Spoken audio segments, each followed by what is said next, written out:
खाला वेझो ॻोठ मनुमाची जे रहवासी ॻोठाणनि पारां बाअसर माण्हुनि जी ज़ियादतियुनि ख़िलाफ़ प्रेस क्लब ते एहतजाजी मुज़ाहिरो कयो वियो।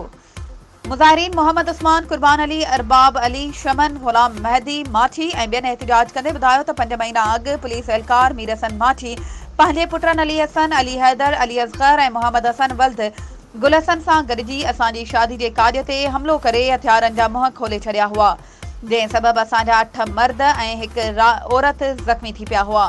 जंहिंजो केस कोर्ट सगोरी में हलंदड़ आहे। उन्हनि चयो त असां अॼु इन केस जी पेशी ॾेई वापसि अची रहिया हुआसीं त मज़कूरा जवाबदार पंहिंजे पुटनि सां गॾु असांजे मथां हमिलो करे असांखे मारण जी कोशिश कई, जंहिं ते असां भॼी जान बचाई। हुननि ॿुधायो त मज़कूरा जवाबदार पुलिस एहलकार हुजण जे करे पुलिस बि खेसि अञा ताईं गिरफ़्तार न करे रही आहे, जंहिं करे हू असांखे जानी ऐं माली नुक़सान पहुचाइण जूं धमकियूं ॾेई रहियो आहे। हुननि चयो त जवाबदार बाअसर माण्हू आहे जंहिं मां असांखे जानी ऐं माली ख़तरे जो आहे। हुननि IG Sindh, DIG Hyderabad, SSP Matiari ऐं ॿियनि आला अख़्तियारनि खां पुरज़ोर मुतालबो कयो त पुलिस एहलकार मीर हसन माछी ऐं संदसि पुटनि खे फौरी तौर ते गिरफ़्तार करे खेनि तहफ़्फ़ुज़ फ़राहम कयो वञे। वधीक ख़बरुनि ऐं अपडेट्स जे लाइ असांजे चैनल खे सब्सक्राइब कयो ऐं हा, बेल आइकन खे प्रेस करणु न विसारिजो त जीअं असांजी हर नई अचण वारी वीडियो तव्हां ताईं पहुची